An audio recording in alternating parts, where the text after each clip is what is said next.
was yakking about my key and talking to Rick Kearney, our technical expert here on the show. So I'm hoping most of you heard everything about our introduction.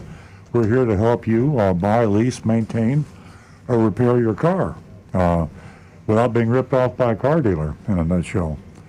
So got a lot of regular listeners, and every week we hope we get a bunch of new listeners. And I say listeners, I'm talking viewers too, because we're all over cyberspace, Facebook, Twitter, YouTube. And if you need to contact us any way, shape, or form, we have all sorts of various avenues. And of course, good or reliable, the one we kind of like, from a personal standpoint, because personality comes through on the telephone. So, you know, I never thought I'd be thinking of a telephone as an old-fashioned thing, but it is. And the number, if you want to call on the old-fashioned telephone, is 877-960-9960. That's 877-960-9960. I'd love to hear from you. And in a minute, I'm going to introduce Nancy Stewart, my co-host, and she'll tell you about a very special incentive for our female callers. Now, we also have an old-fashioned text line. There I go again. Not as old-fashioned as telephones, but I'm a texter, and I prefer text to phone calls, personally. I prefer to Facebook Messenger and other forms of communication, but yeah, you got Snapchat and you got all that other stuff out there. Here's the old-fashioned text number. Area code 772-497-6530. That goes right to us, and that's dedicated to the show, EarlOnCars.com. That's who we are, Earl Stewart on Cars. That text number again is 772-497-6530. So we like your questions. It kind of is the heart of the show. We say you make the show. We're not just saying that to flatter you out there, because let me tell you, we're on until 10 a.m. Eastern Standard Time, and it was just us in the studio here. And by us, I mean Rick Kearney. He's a certified diagnostic master technician, answer any technical questions about cars. And we've got Stu Stewart, who is my son, general manager of my dealership. I do have a car dealership. This is not an infomercial, I hasten to add. But he's kind of like the hands-on guy that in the trenches every day. He sees the car business in the 21st century and in the current situation of the pandemic, and he gives us a reality check on everything we talk about on this show, because everything's changing, and the car business is changing very fast. And we got Nancy Stewart, I mentioned a little earlier. She's not only my wife for many years, but she's the founder of this show with me back 20 years ago. That's many too, right? We started out at a half an hour. I think the name was always Earl on Cars. And we just expanded. We went from a half hour to an hour, and now we're 2 hours. So I digressed a little bit. The point being, we just can't chat among ourselves for 2 hours. We need your calls. And if you will call area code 877-960-9960, 877-960-9960, we will prioritize that call. Nancy is monitoring the incoming calls, and we have a control room, and we go to Nancy's PC, laptop. When she sees a telephone call, no matter what we're doing, we stop it and we take the telephone call. Now, we also monitor another, and I left it for last, but it's actually our most popular form of communication. And it's an anonymous feedback line that is a web address, and the web address is just www.your, anonymous, ANONYMOUS, feedback, just the way it sounds, .com, your anonymousfeedback.com. We get a large number of feedbacks on that, and I'm through trying to figure out why. I guess people like their privacy, and you don't like to be annoyed. So you say your piece, and no one's going to follow up and try to sell you anything or argue with you. You just shoot it out there and bam, it's in cyberspace. We see it. We don't know who you are. We don't know anything about you. And it's very popular. Your anonymousfeedback.com. We love to hear questions. That's our favorite. If you have something that you know that we don't know, and a lot of you do, we have some extremely smart people out there, and there's not a week goes by that we don't learn something from our callers. But the questions are good too, because your question, even though you don't think it's a rocket science question, it's probably something on the minds of hundreds or maybe thousands of people. Some people are embarrassed. Some people don't like to ask questions. Some people think, if I ask a question, I'm dumb. You're not dumb, trust me. This car business is a minefield, and the car dealers are very clever. We'll get into this later in the show about why and how they do it, but let me tell you, when you're buying a car, you gotta have some help, and that's what we're here for. We're here to help you.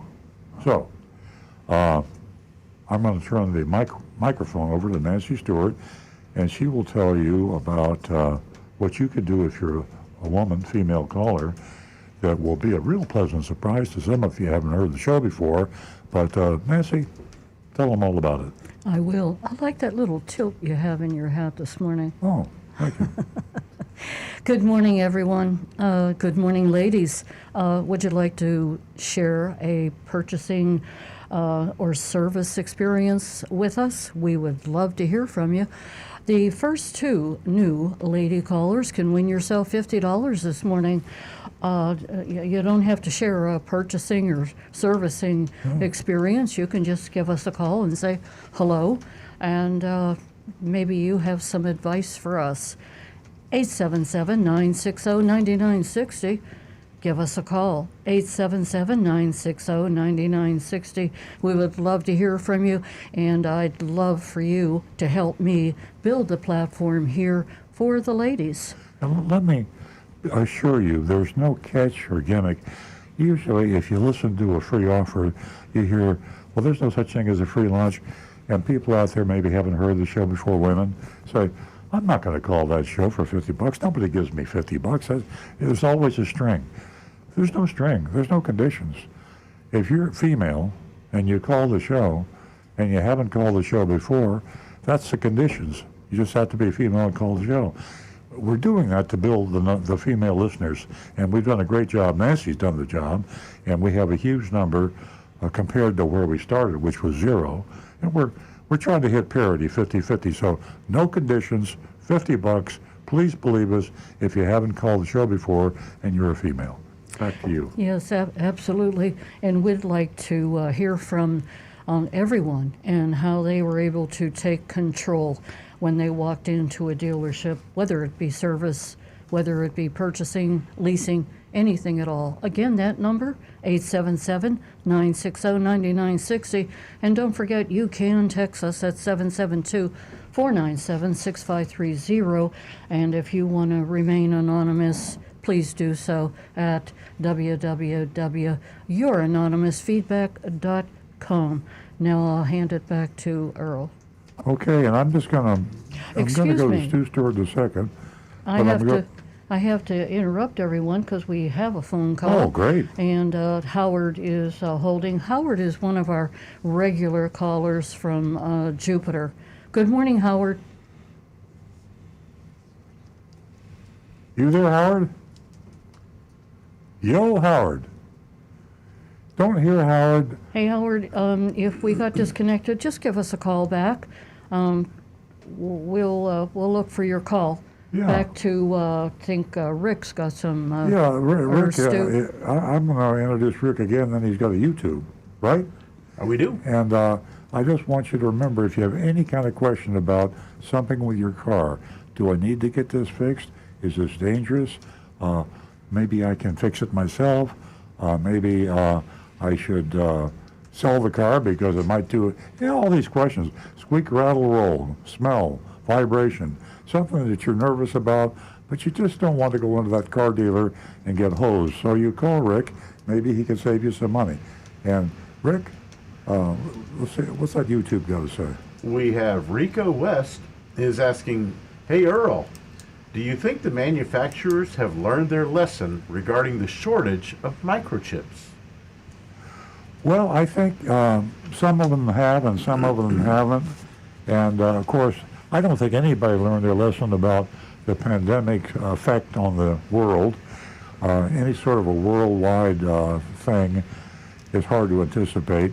So nobody guessed that. And I don't blame anybody for getting caught, pardon the expression, with their pants down during the microchip shortage. Microchips are something that we use in everything.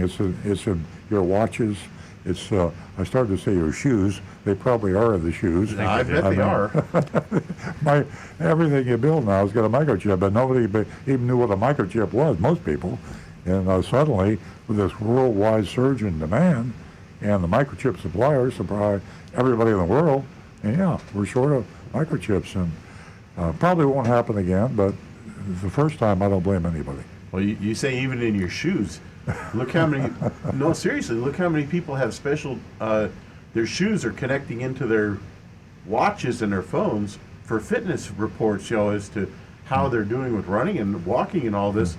Yeah, there's microchips in there. Yeah, I'm going to Google the shoes it. that light up when you step on them. Oh, that's the right. ones that the kids have. Those have got a microchip. Okay. All right. Simple as it is, it's there. Yeah. So you call Rick, you call Nancy, and you call the show. Now, let's go to my son, Stu. He's in charge of our undercover operation, our cyber undercover agent that goes out every week. And he's also a hands-on guy in the real live world of today automobile dealership. And he runs our dealership, and he is on top of things. So, Stu, how are we doing? Well, it's good to be back. I took a little break. I had a little vacation in the meantime. My substitute, Josh, I hope he did well. I don't know. I didn't watch any of the old shows. Yeah, I think he wants your job. He was he did really? real well, yeah. Well, maybe we can set up a rotation or something like that. That would be nice. It's kind of early for me. If you're tired, don't worry about it. Josh will be back. I'm only kidding. We missed you. We missed you. No, it was good to get back into the swing doing the mystery shopping reports.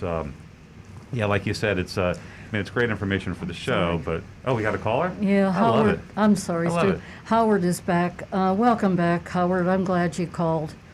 Good morning. Thank you for taking my call. I hope all of you are fine. And my question is about the 2022 model Camry that I'm interested in. I guess they're out by now. Is that correct? Yes, we're starting. How to are they different than the 2021? Not different at all. They're the same body style. I could be wrong. There might be a small detail here and there that they might have changed. Usually they'll do that between. Yeah, all model this years. little stuff, yeah. But nothing major. Same engine, same option packages, same gas mileage. Okay, it started in 2018, correct? It's the same model in 2018, and that was 2022. Yeah. So how has the Camry been improved since 2018, or has it? Well, it's the same body style, so any changes are just typically cosmetic. Toyota and most manufacturers used to do a 5-year product cycle with cars and a little bit longer on trucks and SUVs, but they kind of mixed that up in the last decade. Like we've had, I remember we had 2 different model Camrys in 2014. We had the 2014 and the 2014 and a half, and then it changed in 2015 again. So it was just Toyota reacting to some of the competitive pressures on design. Hey, Stu, let me jump in there a little bit. When we talk about changes from a 20, 21, 22, we talk about features that options and accessories and things like that, safety items. Every car that comes out, Hondas, Subarus, whatever they are, the first year and the third year of that same car are quite different in terms of changes that you maybe don't even know about. And what happens when you build a car today, I don't care who the manufacturer is, they're glitches. And we see them in the car dealerships, and sometimes they're not advertised and you don't know about them. But I always recommend, if you can, take the latest model car. If you're going to buy a new car, buy the latest model. You won't find any 2020 new Camrys. but you'll probably find 2021s, maybe not that many during the shortage. But go with the current model. The current model, even though you don't have the major changes, you have the kinks are out, right, Rick? I mean, you see the technical service bulletins, and you see people bring things in sometimes on recalls.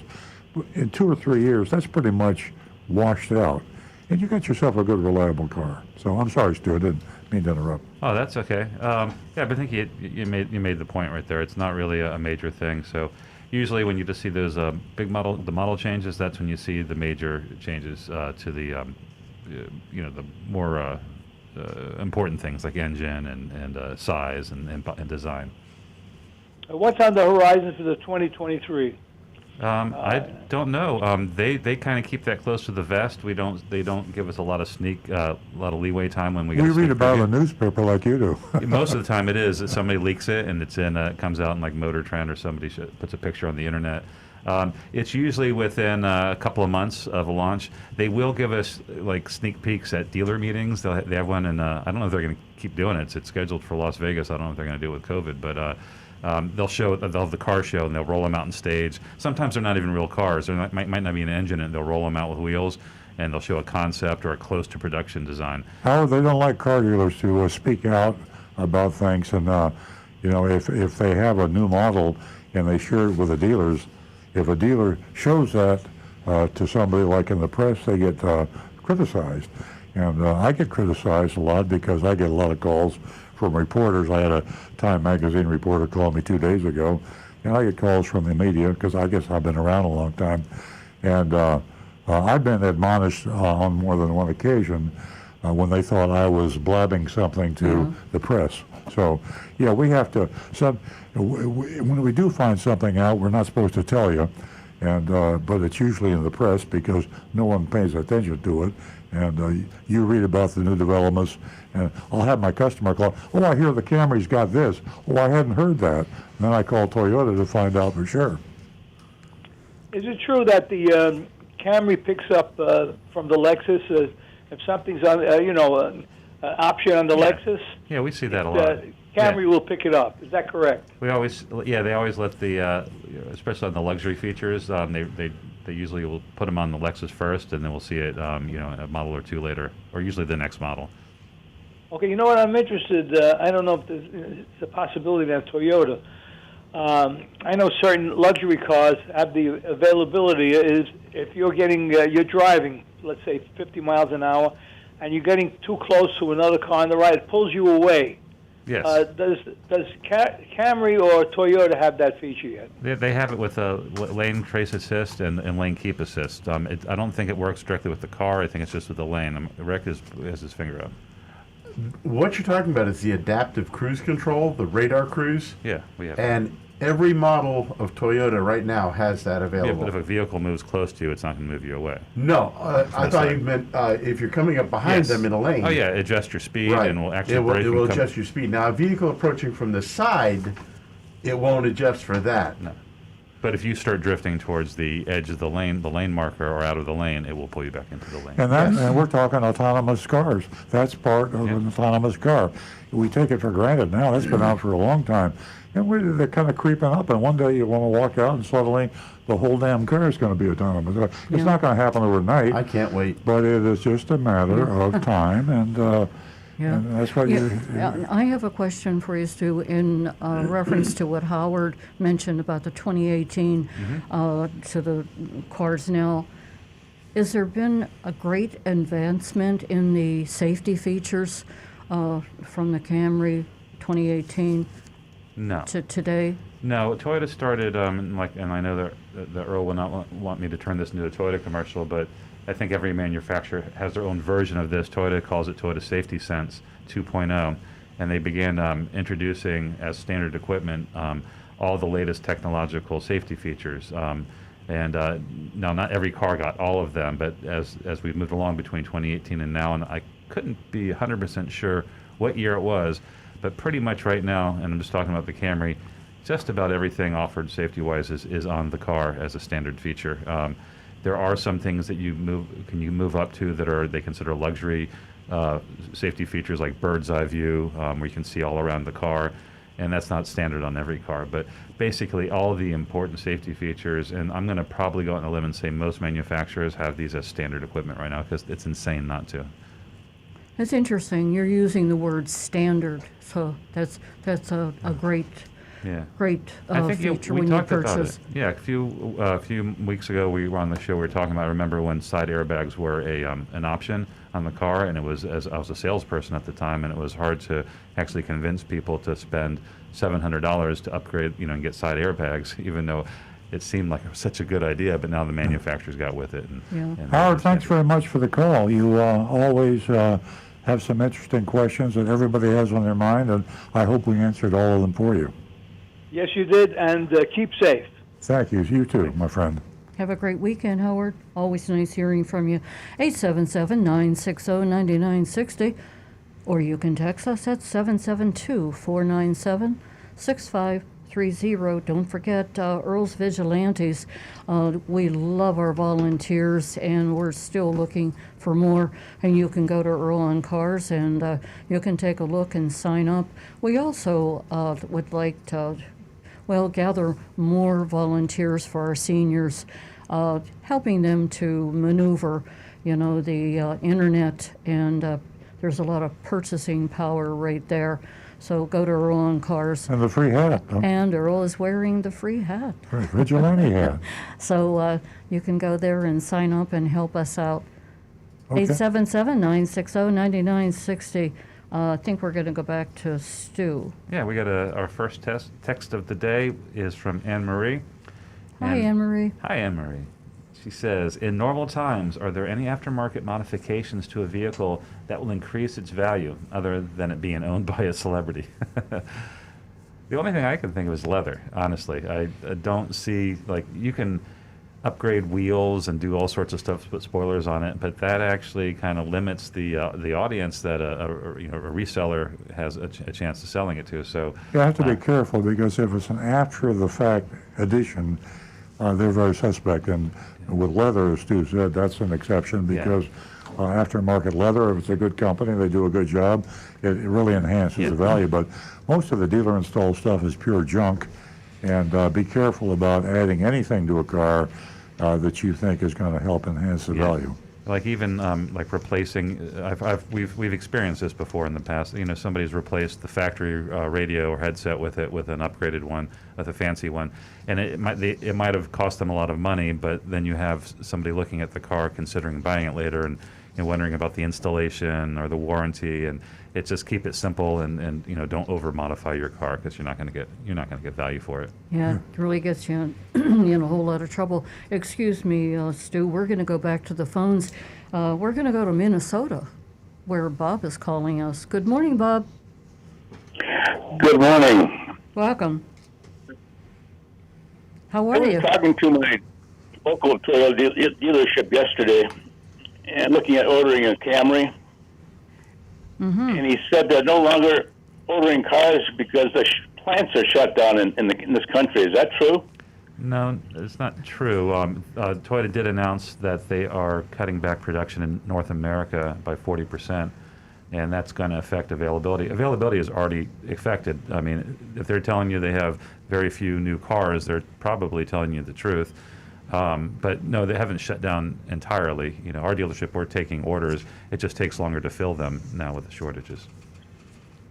Well, they won't even take an order up here. They said, don't bother giving us an order because we're not going to. I could get the car this year. I don't know what your options are, but I would definitely contact a different Toyota dealership. Okay, I just thought I'd check on that because I was surprised. Yeah, how many Toyota dealerships in your town? Where in Minnesota do you live?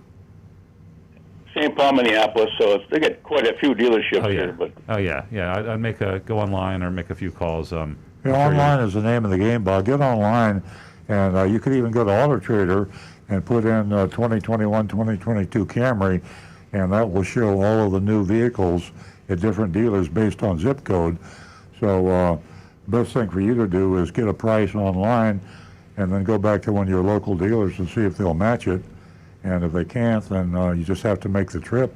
Or sometimes the dealers are delivering cars now. So the shortage, interestingly enough, and this is very strange. But the vehicle shortage of all vehicles is greater in terms of supply and demand than we've seen in a long, long time. And yet, the total sales are extremely high. And the profits to the individual dealers are even higher than that, and the profits to the manufacturers are even higher than that. So all the grief that you read about, the shortages, the microchip, the fact of the matter is, cars are selling like hotcakes. And at our dealership, we've got about 30 cars on our lot. Typically, this time of year, we'd have 300 cars on the lot. And yet, we're still selling more cars than we've ever sold before. Well, you say, how is that possible? Well, we sold the cars today that weren't there, that are going to be coming in 2 months or 3 months or 30 days.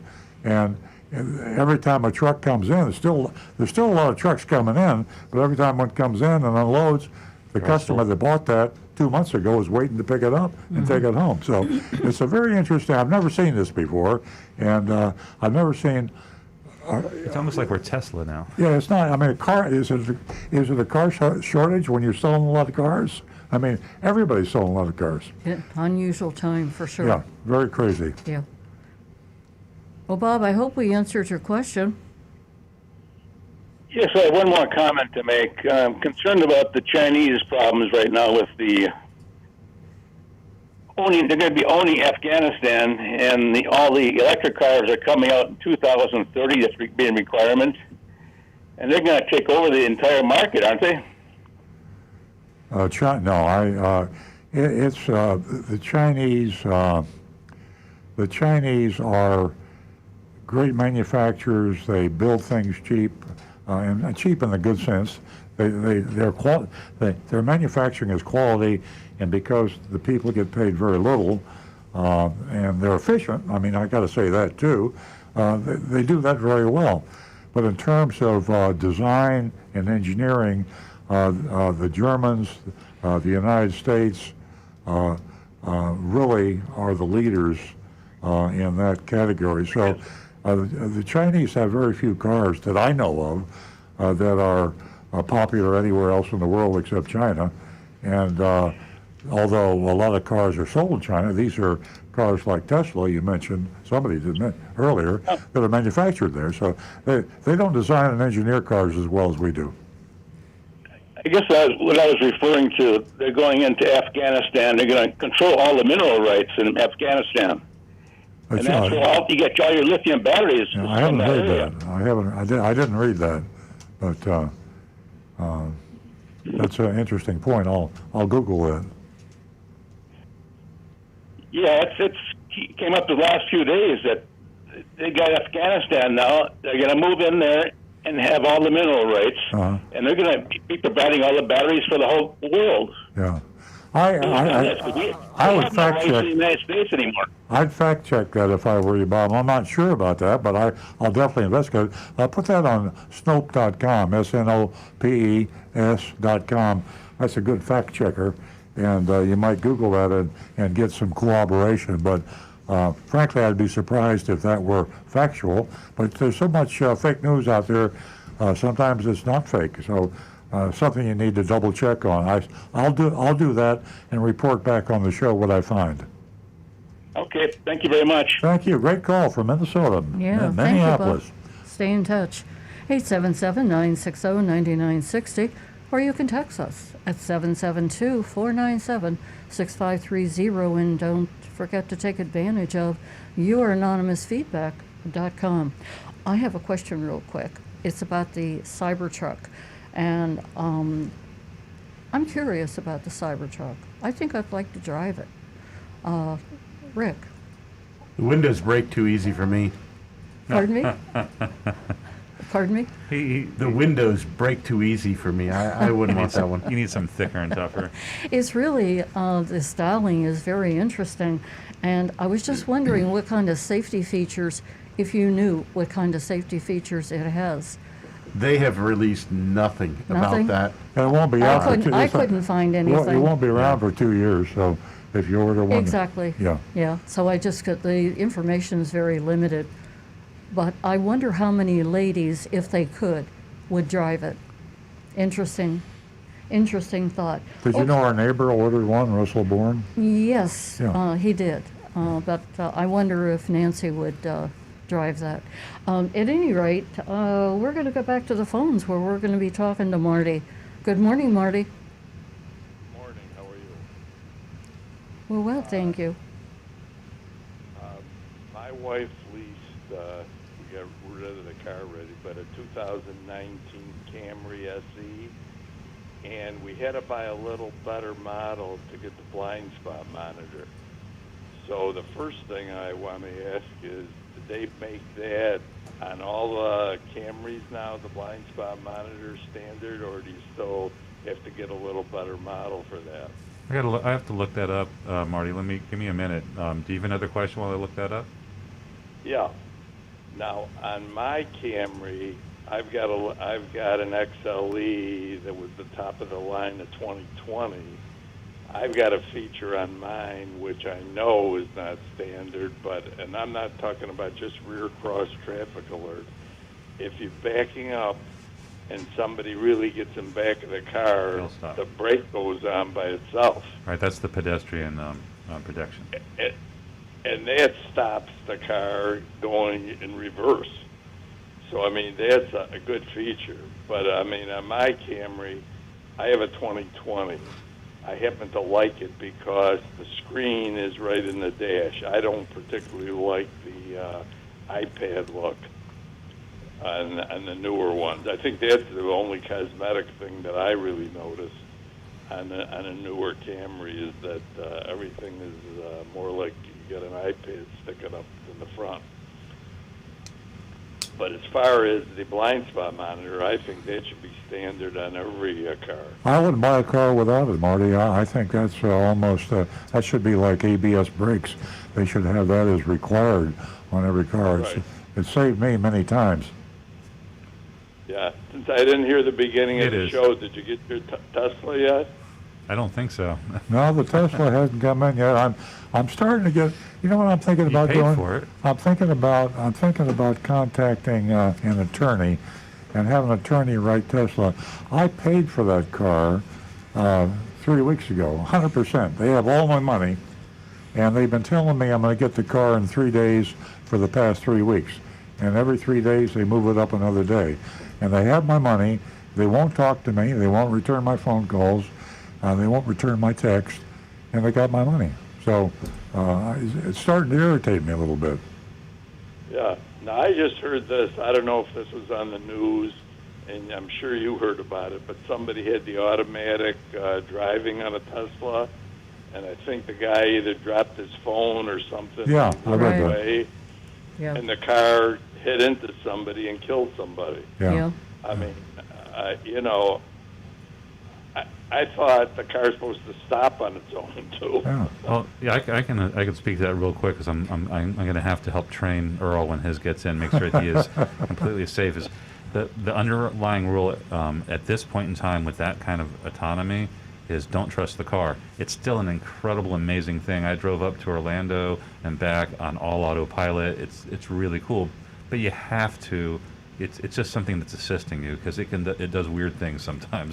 It'll suddenly stop or swerve, so you have to have your hands on the wheel. I was and just not going to trust ask you it. that, Stu.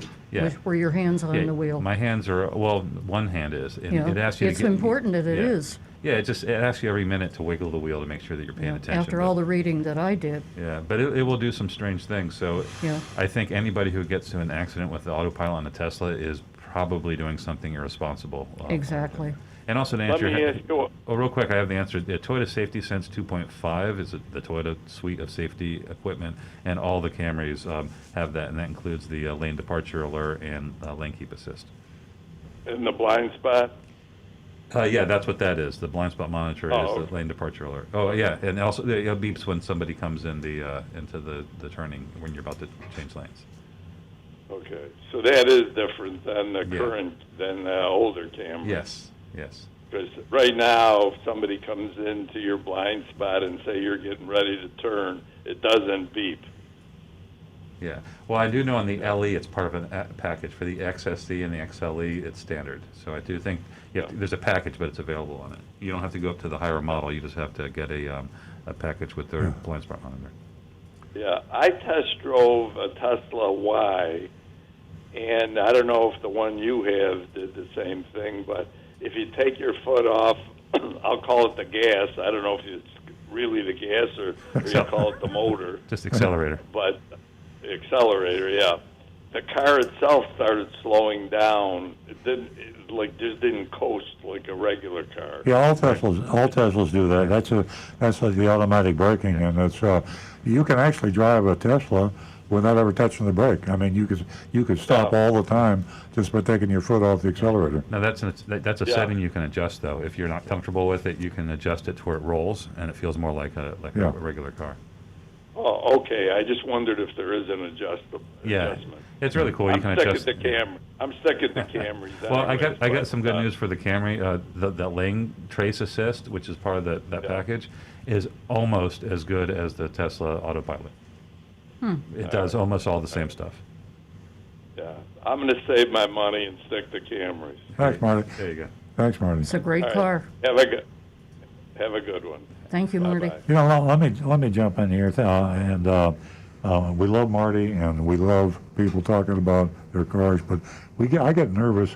Stu sees me squirm when we start talking on and on about Toyotas because we're Toyota dealers.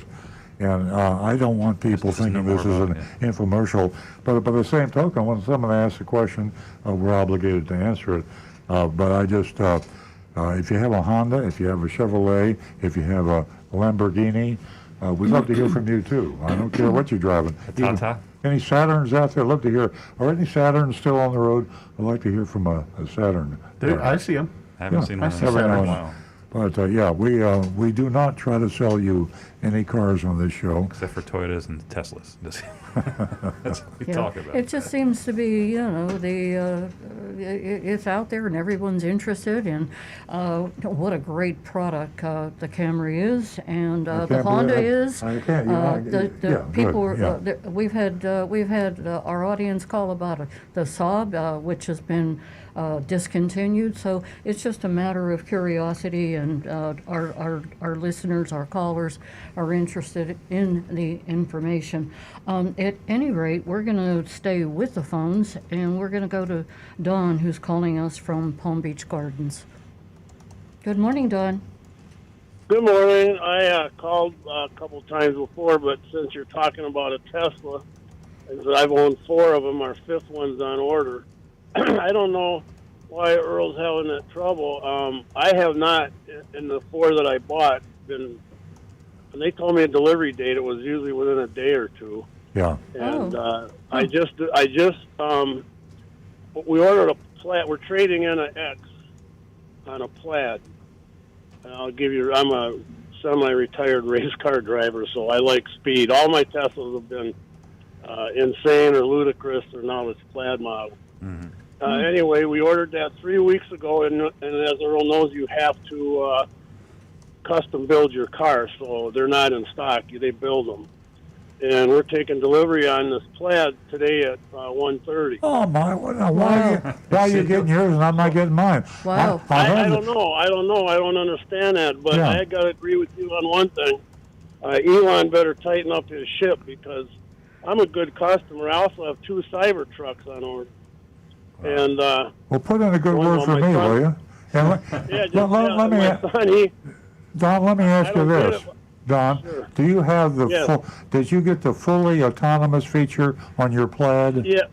Yes, I paid for it. And I got mine. I got that on mine too. And I have had mine paid for, and they keep the delivery date now. What is today? The 21st. The delivery date is The 21st, 22nd, or 23rd. Yeah. And it ain't gonna happen.com. And then tomorrow it'll be the 22nd, 23rd, and 24th. And they keep moving me forward. So I don't know. I don't understand that, because my neighbor, Maybe he it's the ordered color. one the same time we did, and he ordered a gray one. I ordered a white one. His is sitting on the lot over there. Oh, that might be. Yeah, He's maybe gonna- you're right. Mine's red. That's a special red. And maybe that's it. I don't know. Dawn, how Well, I was don't know. how was your process, Dawn? Was it completely It was- smooth?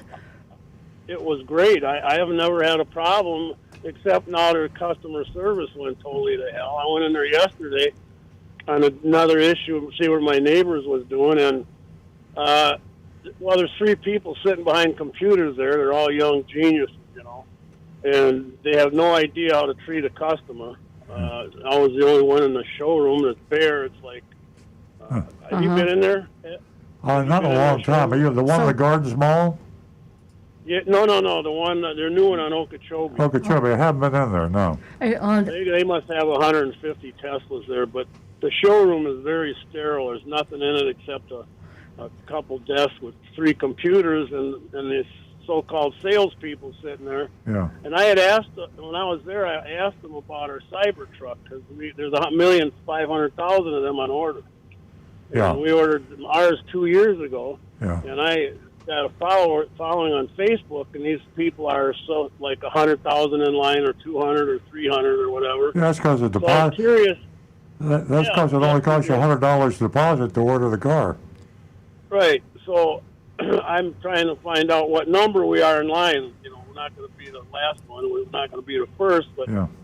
we're right around 113,000 last time I checked. so Don, Don, are you saying that your Tesla is going to be delivered to your home today at 1:30?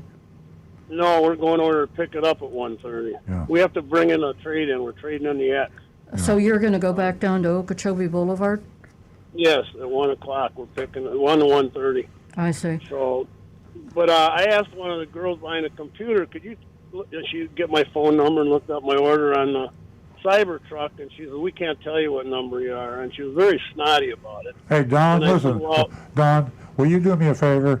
When you go to pick your Sure. car up, ask him to call me, please.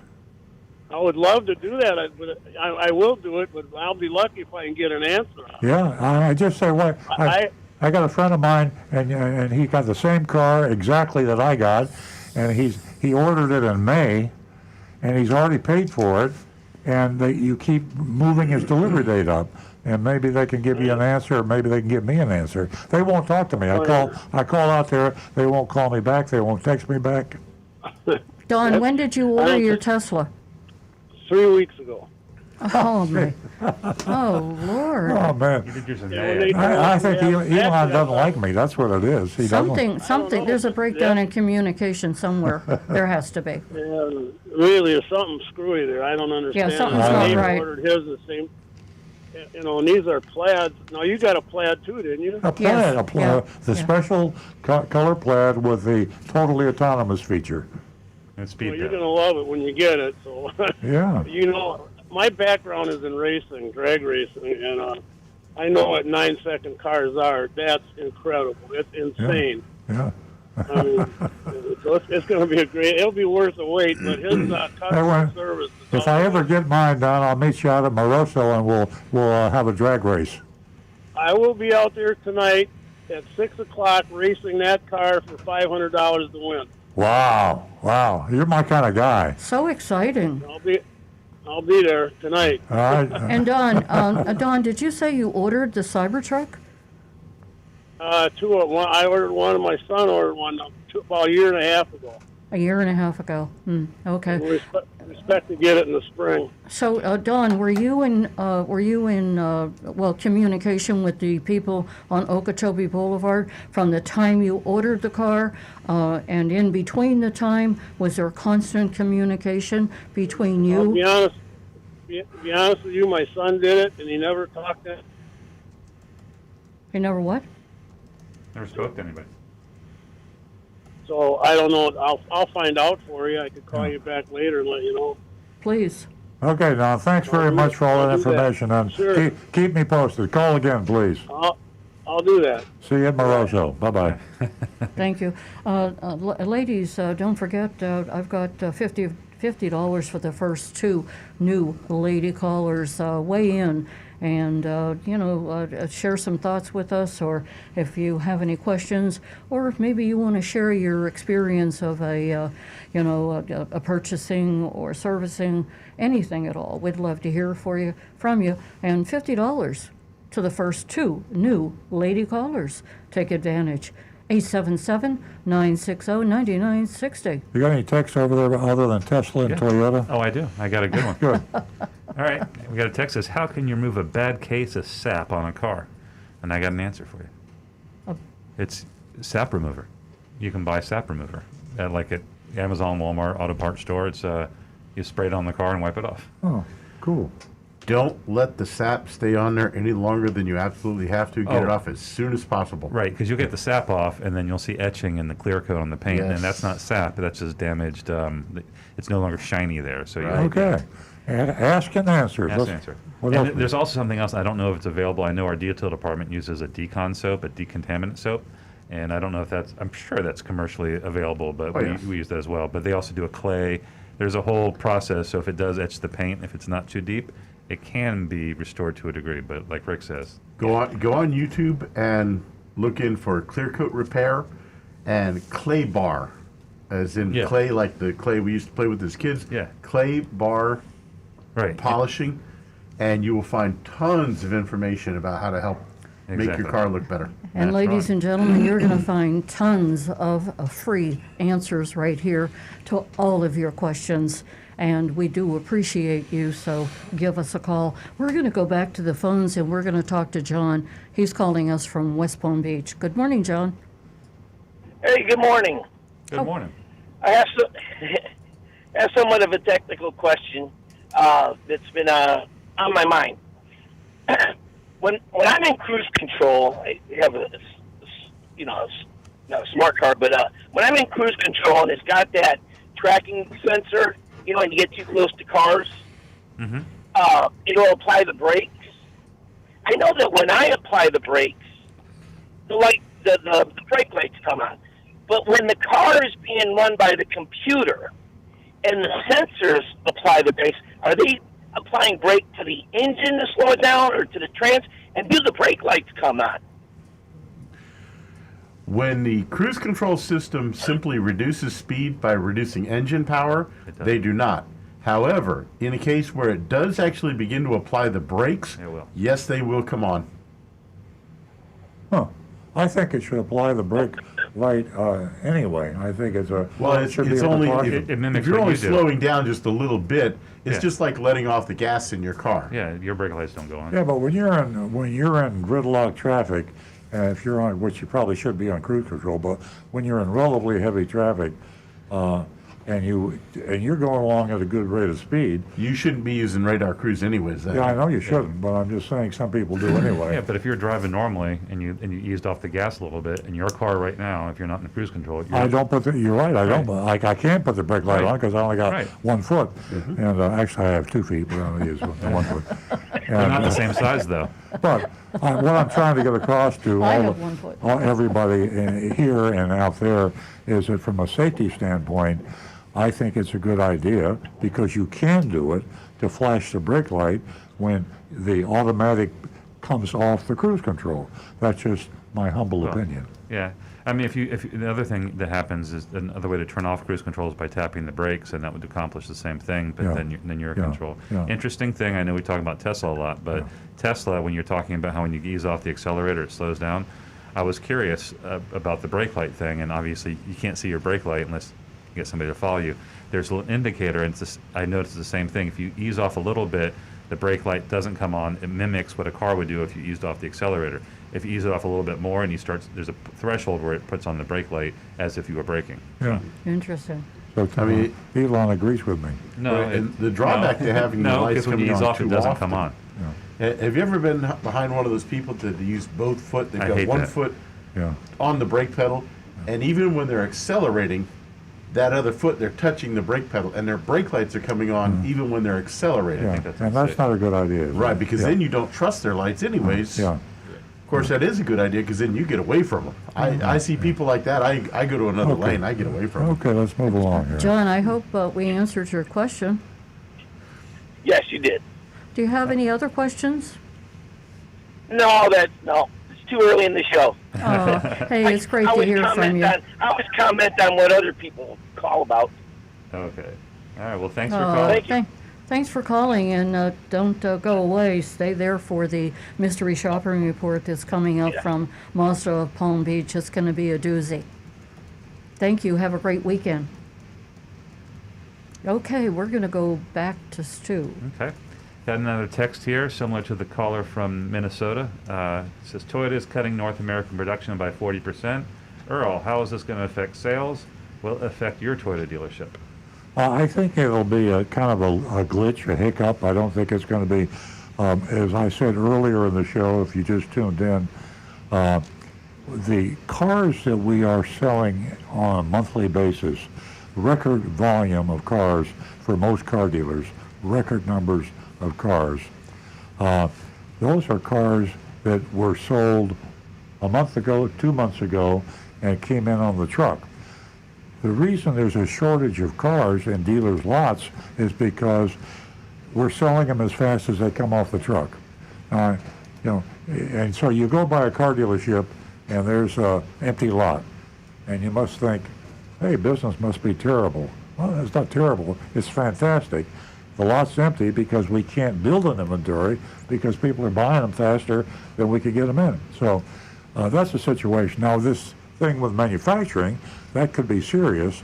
Depends on how long it stays. If they knock off the production significantly for a long time, yes, it will have a negative effect on profits and sales. But my guess is it will be a temporary thing. And when one manufacturer slows down, another one doesn't, and it's just going to delay the time that these pre-sold cars arrive and the customers can take delivery. Most of these cars that are pre-sold haven't been built yet. So all they're announcing is that, at least in our case, 80% of the cars that you got coming your way, they're not going to be built yet. Here's the phenomenon that I just learned this as a car dealer for many, many years. When people want to buy something bad enough, if they don't have a red one, they'll buy a blue one. If you don't have a Mazda, they'll buy a Subaru. If they don't have a Chevrolet, they'll buy a Ford. I'm exaggerating a little bit because everybody doesn't do that. Some people want what they want, but they can order it, and then the factory will build it, or the dealer. Remember, dealers are selling not just from their inventory, from a pool of hundreds of dealers or thousands of dealers because everybody's online.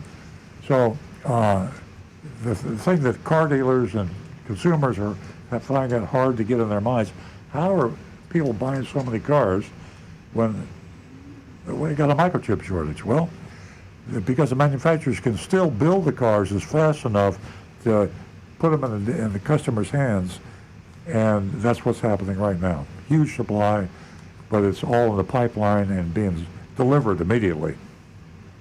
Okay. Good point. We're going to go back to the phones, and we are going to be talking to Bill from West Palm Beach. Oh, good morning, Bill. Good morning, guys. The other day you were talking about deceptive advertising on your mystery shopper. Mm-hmm. The inventor of that, remember Potemkin? Potemkin? Yeah. Yeah. Yeah. Yeah, he's an old timer, started out in New York, and family operation, and pretty big. Yeah. I remember Potemkin Cadillac in Fordham Road in the Bronx. Yeah. Yeah, they were. He was the master. Pioneers in deceptive advertising. You're absolutely right. Yep, he wrote the book. Well, a lot of books, and a lot of people wrote them. And car dealers, because of the lack of regulation, enforcement of laws and rules, and heavy lobbying and Congress and other places, they get away with bloody murder, and they get away with deceptive advertising. And if your competition is doing it, a lot of people feel like you got to do it, and so it spreads. It's a cancer, deceptive advertising. But it still exists. It's almost as bad today as it was 50 years ago, and that's saying something. Yeah, and Bill, here's my thoughts. It still exists today. It's alive and well. And boy, I'll tell you what, you think by now in the 21st century, there'd be something done about the deceptive advertising because it is everywhere. And this is a rhetoric question. How long ago was what we're talking about right now about this dealer I mean, many, many, many years ago. So there's a lot of work to be done in that department. Yeah, he was on the top of the list. Another one, in terms of maybe not disrespecting the customers, but disrespecting his salesmen. When I worked for him, I kept a jar of Vaseline. Fred Hozak Yeah, from Palm Beach Dodge. yeah. Fred Hozak? Yeah, Palm Beach. Yeah. Palm Beach Dodge. Yeah, it was, there's nothing, just when I think I've heard all the tricks, we find a new one. Sometimes, the reason I like the mystery shopping report, and so many people like that, segment of the show, every now and then we find a brand new trick. I mean, not often, but there's always something new to take advantage of a customer. And if you give it enough thought, you come up with something new. So, Bill, it's good to hear from you, old timer like me, and it's interesting to think about what we did back then and what's being done now. Not so different, unfortunately. Just smarter, Unfortunately. because the customer's getting smarter, but the dealers are getting smarter too. And watch out. That's the reason we exist. Earl on Cars. Thanks Yep. for calling, Bill. That's why I love your show. Oh, guys thank have you, a Bill. Great day, and I'll try to remember stuff for next week. Oh, thank I you. appreciate it. Thank you. We appreciate your call. Yeah, that you're right about that, Earl. The consumers, they're on fire. They do their homework. They just investigate every aspect of a purchase, of anything at all, and the internet is very powerful. Yeah. Okay. How's the calls going?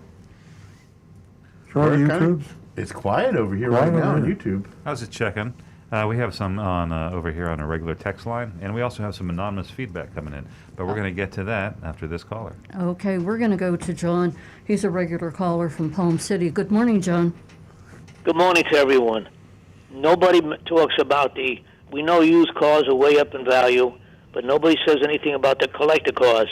The collectors, many of them are frustrated because the live auction shows were canceled during this COVID-19 situation. So like for 18 months or so, Barrett Jackson and all the leaders, they canceled their live shows. But actually what happened is it looks like pre-war cars are way down in value and some other post-war cars are way up. Huh. So it's like a stock market.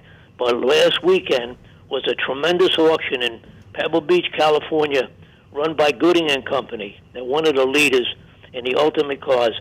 By the way, mostly Ferraris, Maseratis, but there was cars there, like Nancy would be interested, a 57 Nash Metropolitan, 57 Volkswagen Beetle, etc., 65 Volkswagen. But here's what happened. The leader was a 1995 McLaren, Huh. $20,465,000. Good A Lord. 59 Ferrari, Wow. $10,840,000. Now, the reason I mention these figures, this is for the terrific high rollers, okay? Oh, sure. But it does show that the interest is still there in collector cars, including, like I mentioned, they even put a 57 Nash in there and a Volkswagen.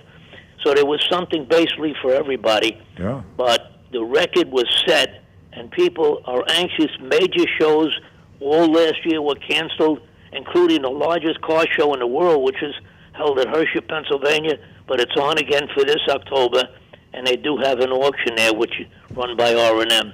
John, is But I that an just all-time wanna mention- record paid for a collector car, for an antique car, $20 million? Well, here's what I started thinking, too.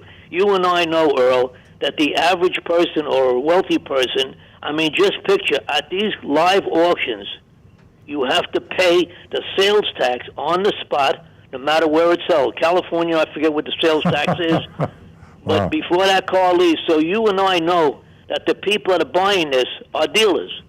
They have a dealer's license, Oh, and they yeah. do not have to pay the sales tax on it. Yeah, right. But you imagine an average person that buys a car even for $1 million and has to, on the spot, pay that sales tax. It's like unbelievable. Well, if you got And a it must million, be if you got paid. $1 million to buy the car, the $60,000 isn't going to bother you too much. Yes, I agree with you, but maybe not the guy with the $20 million. Yeah. He'll buy it through a dealer who has a resale. And I just want to mention, but you know, nostalgia. I appreciate the guy that called up about New Hampshire. Potemkin. Rick last week mentioned a video about an air condition that he saw, that a car had the Mickey Mouse or added air condition throughout the rear doors. Yeah. But I'll tell you, I'll go back to the General Motors Futurama show in 1953, and I was there. I was only just started high school. Buick and Cadillac were the first ones that came out with factory air conditioning. Yeah. And the air condition came from the trunk, the evaporator. The compressor was in the engine. It looked like the size of a Volkswagen engine, and the ducts were in the rear panel, rear seat above on the parcel panel, and there were plastic ducts that brought the air in from the trunk. And believe it or not, they weren't clear plastic after a while, but they were replaced under warranty. Yeah. But that was a true story on the first year of factory air conditioning, that it came in from the trunk. And by the way, it took about a quarter up of the trunk. And only Buick and Cadillac that year had the air condition from factory. Just picture a car today that you buy from any dealer and it doesn't have AC in it here in South Florida. Look out. That used to be one of our favorite bait and switch when I was an evil car dealer back in the 70s and 60s. We would advertise a car without air conditioning because you could order it, and we'd order Pontiac Grand Prix without air conditioning, and we would advertise. I remember the price back in that day was $4,999, brand new Pontiac Grand Prix. And of course, when they came in to buy it, there was no air conditioning, there was no tinted glass, and a stick shift. We could actually get a Grand Prix with a column stick shift, no air conditioning, no tinted glass, and nobody would want to buy it. I mean, that's another story I'll tell you someday about. But they did. They did. Rick? When I first started at your dealership back in the early 90s, we would still get pickups in, Toyota pickup trucks, with no air conditioning. Yeah. And you could buy from Toyota the kit that we would then install and add air conditioning onto the pickup. Yeah, absolutely, yeah. That's Well, in the old days, Sears and J.C. Penney and all had an automobile department, and they put added on air conditioning to almost any brand car. Yeah. And now they're Those were the days, my friend. You read in Oregon now, Portland, they're talking about making air conditioning mandatory, and if you can't afford air conditioning, the government will buy it for you because it's considered a necessity. People out there are dying from the heat because of the air conditioning, and back is, and we're talking about the days where nobody had it, and this. The good thing about science, air conditioning is one of the best things for ever hit science. So I don't know how Florida wouldn't be occupied without it. Right. Yeah. Thank you, John. It's always good to hear you call. All right, I hope you get your call for soon. It's been forever. Yeah, that's for sure, John. Hey, John, was the car show canceled out in New York a couple of weeks ago? Yes. Okay. As far as I know, but I'll tell you this much, which is nice about it. Every Tuesday, and it's sponsored by your show, your radio show, in Tuesday nights in Hutchinson Island at the Elliott Museum, is a nice car show, and it's pleasant because there's no judging, nothing. It's just, cars and coffee, and it's every Tuesday at 5:30 to 7:30 at the Elliott Museum, and your radio station is one of the big sponsors of that car show, and it's interesting. Yeah, Rick's so got something to say, I think. Rick, what were you saying? I think one of my favorite things that I ever saw in history of an add-on for a car was a factory option where they had a turntable for the back seat to play records, actual the vinyl records in your car through the stereo system. Oh, that's interesting. I thought that was so awesome. It was this fold-down thing came out of the seat, and it actually was a record player. Wow. Okay, let's move along here. Thank you, John. We'll talk to you next week. Okay. Have a great weekend, John. 877-960-9960. Ladies, $50 for the first two new lady callers. Give us a call, say hello. 772-497-6530. You can text us. for everyone else. And your anonymous feedback, don't forget, youranonymousfeedback.com. Now we're going to go back to Stu. Okay, we have another text from Anne Marie. Anne Marie wants to know if a blind spot monitor can be added to an older car. And I looked it up. Yeah, I can't vouch for how good they are, but Rick, you got some experience with this. I've actually seen a couple companies now that are making the add-on system, and I've seen it installed in one car that came in a while back. And yeah, some of the reports are very, very good, and the feedback from customers has been Somebody very good on it. pull it up on Amazon, see if they carry it, and look at the customer reviews. That's my kind of like Consumer Reports now. When I buy anything, I always sort on Amazon by 4-star plus reviews, and I don't look at anything without 4-star plus. Yep. Then I look for something with a whole bunch of reviews. Then I read the reviews, and it's almost like Consumer Reports. So if you can find a blindside monitor, I said earlier in the show, I would not buy a car without the blind spot monitor. So if you don't have to buy a new car and you can get one that's highly reliable, that's a great idea to install. Anne Marie, you're a genius. Thank you. There we go. She practically invented it. All right, let's see. This is from Sandy in Boca.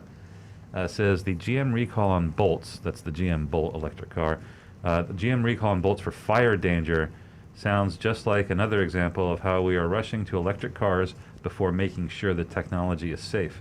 I would love to get your take on this, Earl, and that's from Sandy in Boca. I think the problem is that the media loves if it leads exciting. Sensationalizing. Yeah, the old thing, if it bleeds, it leads. If something is terrible, so things get hyped. And if you look at, you take the Tesla with the autonomous. If you look at the number of cars that have had a problem with that, it's minuscule in terms of the total number of Teslas sold. The Chevrolet Bolt, the fires, is minuscule. No one's been injured in the fires. They're not good. They got to be fixed. But everything is a matter of percentages and proportion. And I think that electric cars are a foregone conclusion. It's going to happen sooner rather than later, and it's a great thing. And the issues that you have with any new technology come with the territory. They happen with a combustion engine, and they happen with every innovation we've ever had. Yeah. Everybody claimed cars, internal combustion cars, were dangerous when the first time someone got run over. But a horse carriage I'm ran over sticking with my horse. I got to give me one of those horseless Okay, carriages. ladies and gentlemen, we are going to go back to the phones, and I do have my first new lady caller, and Hallelujah. she's calling from Royal Palm Beach. Good morning, Tina. Congratulations. Good morning. Thank you. You won yourself $50. Email me with your information, and I'll send that check out to you ASAP. I will. That's not really the reason why I was calling, but that's great. The $50 is wonderful. I've been listening to you guys for quite a few months, and I get out here on Saturdays doing my errands, and I'm listening to you, and I started owning a Toyota when I was in 1974 when I was 15 years old. Oh. And my dad bought me a brand new one in North Carolina off the floor. Wow. And he had I got a Toyota Celica at the time. And he had a 72 Toyota Celica, and he traded it in for a Toyota pickup truck after I got my little Celica. And then in 1992, I got a brand new Toyota Paseo. I still have the Toyota Paseo. It has 298,000 miles on it. Wow. Wow. Yeah, it's a beautiful thing. Interesting.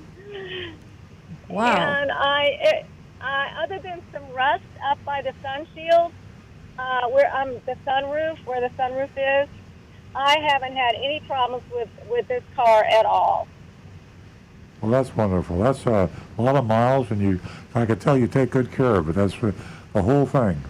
If you take care of that car according to the owner's manual, they'll last a long time. All cars will today. The cars built today are just amazing. All brands, all makes. It's really hard to get a bad car by comparison with, many, many years ago, the way the quality's improved. Yeah, and Tina, it's amazing what happens when you take care of, your vehicle, any vehicle. You take care of your car will take care of you. And that's a great story. Yeah, I wanted to share that. I wanted to share with you guys and tell you out there that I'm a Toyota fan through and through. Always, always, always, always. And I'll tell you what, yes, you do take care of it. Timing belt was done every 60,000 miles religiously. It still is. The clutch, it's a stick shift and 5-speed. And the clutch actually lasted to 160,000 miles before I had to change it out. It's you got to, if people just take care of their vehicles, like you said, they take care of themselves. You just got to do the oil changes properly, on time, do everything that you need to do.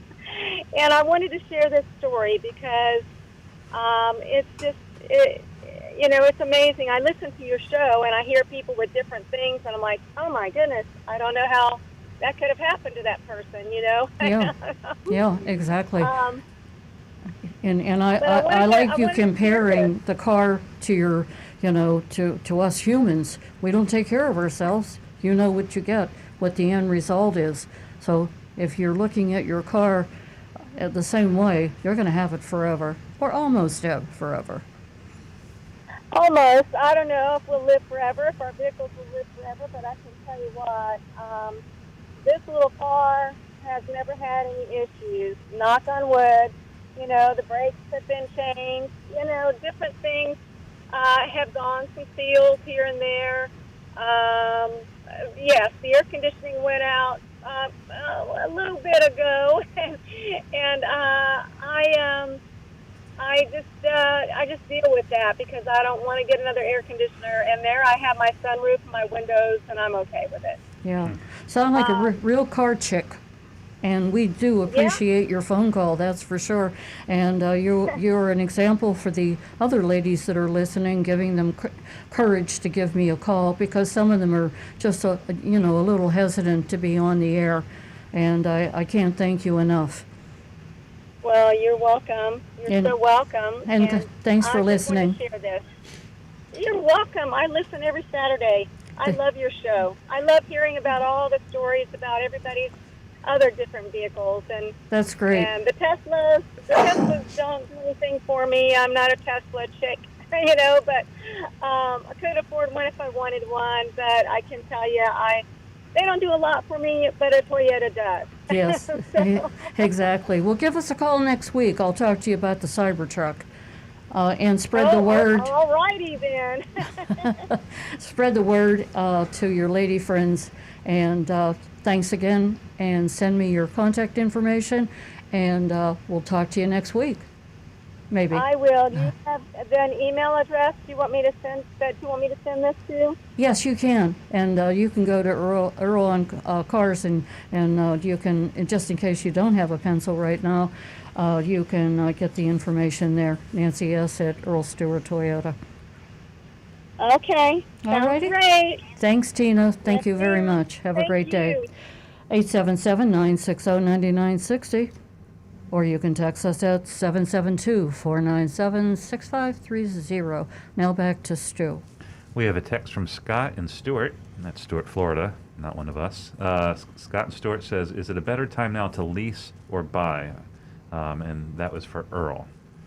It's not a question of time. Anytime one is a viable alternative. Each is viable. There are pros and cons. You go to EarlOnCars.com. I've probably done a dozen blog articles on leasing versus buying.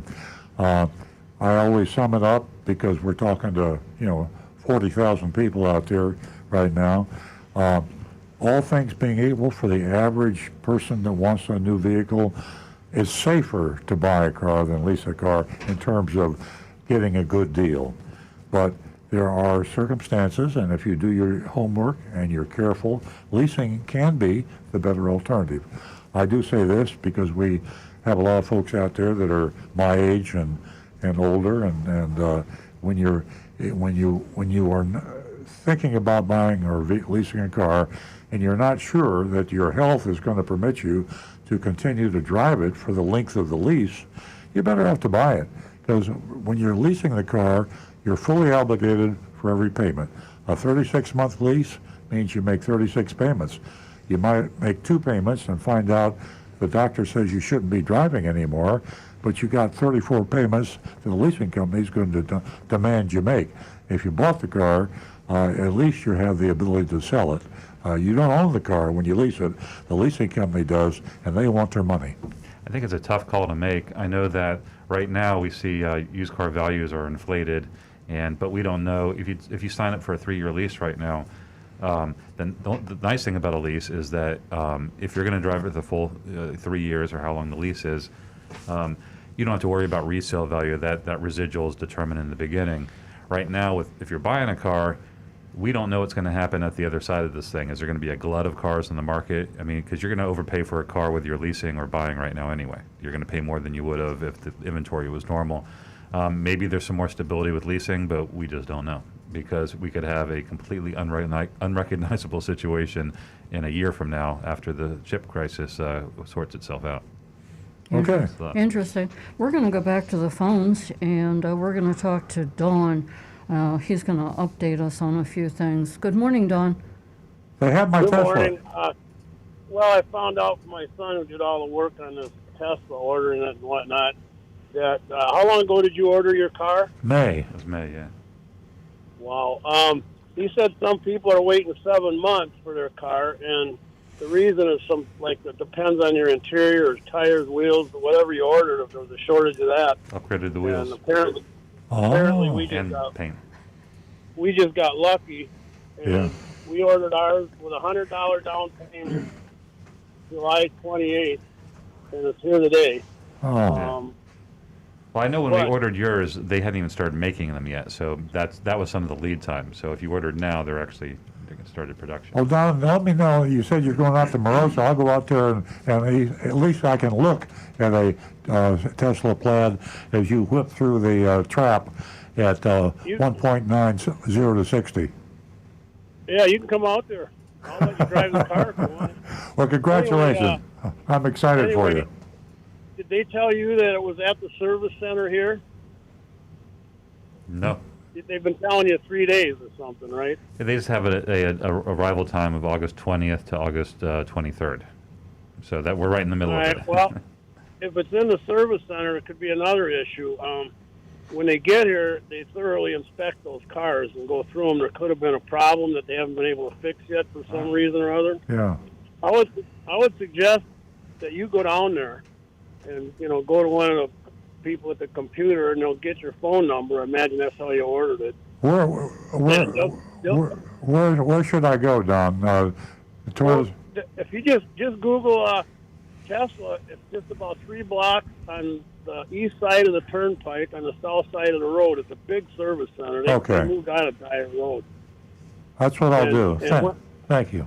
Yeah, you go there, and I'm sure they'll take care of you, but don't feel bad that if some people are waiting 7 months. We just got lucky that everything we ordered was what they had. I got you. So, well, thanks, Don. I appreciate you letting me know. you're welcome. Maybe I'll see you out the track. I hope so. Look for a white Tesla Plaid going 920. Okay. We'll have the red and white. When I get mine in, we'll do the red versus white Plaid. There you go. All right. Thank you, Don. Yeah, thanks a lot, Don. When Earl's happy, I'm happy. Okay, here's the situation. There's just been too much time spent on your Tesla, and we have not talked about my Barracuda. I am leaving. When's that coming in? That'd be nice if you could find a vintage restored one. That'd make an excellent Christmas gift. I'm waiting for my Cybertruck. All right. It's a scary thought. Me and Don out there, 2 old guys going 180 miles an hour. I'm glad you're at Moroso. Okay, we're going to go back to the phones, and we're going to talk to John from Stewart. Good morning, John. Good morning. Welcome. Yeah, I have a 2002 Toyota MR2 Spider. I've had it since it had like 10,000 miles on it back in 2003. And I went online and I got a thing that says chip my car. It's supposed to give it like 40 more horsepower or something. So I put it in, and it does. It runs a lot better. It has more pedal, like at the top end and stuff. But the light, the check engine light comes on, and I was wondering, is that something that's going to be like detrimental to the car, or because I called the company and they said, well, they'll come and it comes on sometimes. Does Rick have any idea about that? You got to get a diagnostic check, right, Rick? If you have modified the computer in any manner, there could be almost anything going on there, because if there's the slightest little glitch, you could cause the whole car to just stop running. Well, shouldn't he put it on the diagnostic machine? There'll be a code that'll indicate why the check engine light's coming on. We could try that, but you got to bear in mind he has changed something in the computer of the car, so that automatically avoids the warranty, and by federal law that actually can change how the car is running, and it can be illegal because of changing emissions. The first step should be, let's see what the code is. Yeah, if it will respond. It could be something entirely unrelated, and it's possible. So you need to go. You can get a free check, right, Rick? You can go, where do you go, Pep Boys or someplace? And they'll pull the codes for you. You can go to AutoZone or any of those places, and they'll pull the code and then call us back and let us know what it says. Okay, but the thing about it is that you have to put the chip into that ECU thing where you put the computer. Right, the DLC connector under the dash.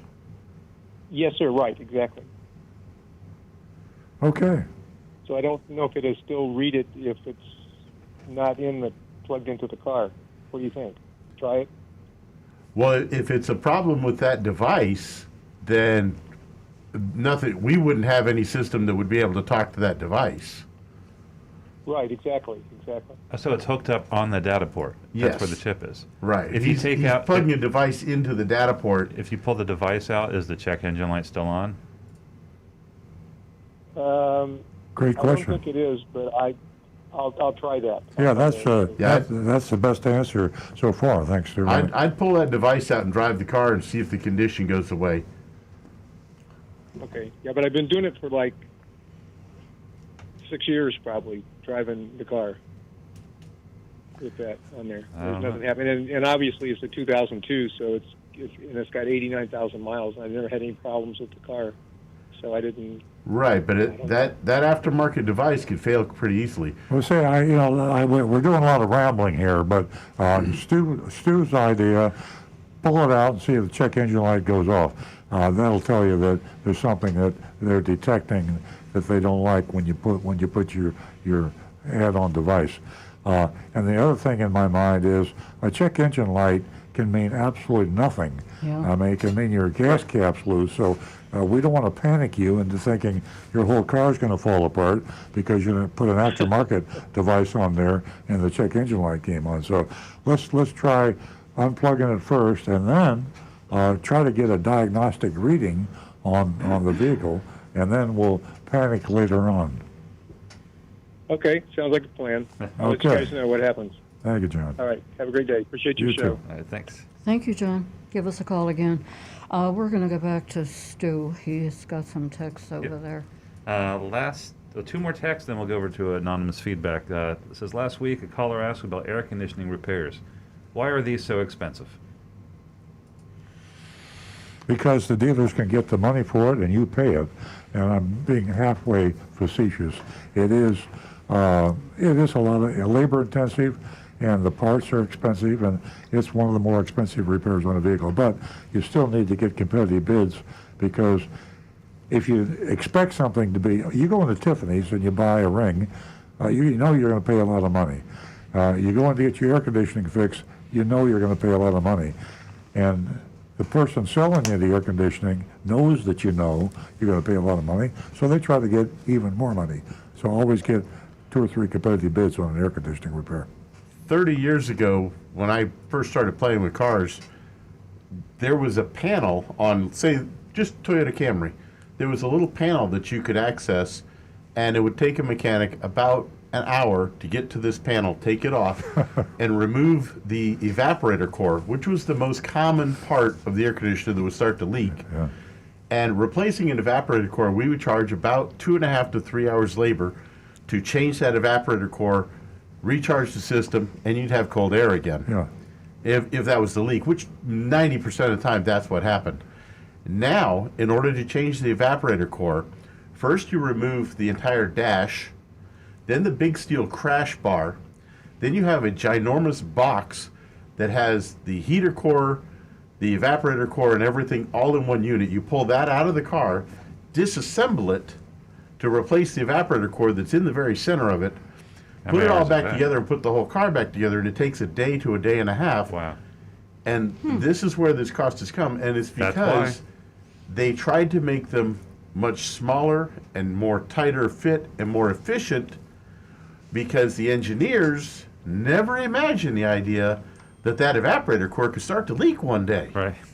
So complicated. It's so important how vehicles are built, and how easy repairs are. I mean, manufacturers, I don't know if it's something that they strive to make it easier to repair or more difficult, but that definitely drives up costs for consumers. Well, it seems like the engineers, when they design the cars, give no thought to the idea of repairing the car down the road.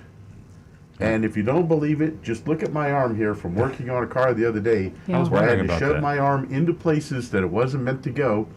And this is from hose clamps. This is rig bleeding to make your car safer. I literally, my arm was a sheet of blood. It Yeah. just, And you this know, is Rick, what my life is. This is what mechanics do. We make engineers look good Right. because we fix their mistakes. Let's There you move go. along here. All right, next one. Another text that says, are there any other stickers that are required by law to be on a car for sale besides the Monroney label? No. Yes, for used cars. Federal Trade Commission, you have to have the used car buyer's guide that informs you on your warranty in rights. Florida, yeah. In Florida. Well, no, it's federal. It's FTC, Federal Trade Commission. I don't think so. I'll look it up, but I'm pretty certain I'm right. But at least around here, until we fact-checked me, Yeah. for used cars, there is required by law to have a sticker on there. Okay, we're going to go to some YouTubes over there. Go ahead, Rick. Yeah, we've got one, Donovan Lewis, who comments quite often here, says, there is the Tesla Center on Okeechobee and another one down in Delray. But he says, did Earl set up the Tesla app on his phone yet? Also set up the referral program for getting 1,000 miles of free supercharging. He will get a link, and anyone that orders a car with that link will get 1,000 miles of free supercharging on your new Tesla. Well, that's good to know. I have the app. I downloaded it, but I cannot activate the app until I get the Full VIN. key from the card key from Tesla. And I can't get the card key until they give me my damn car. So there you are. Yeah.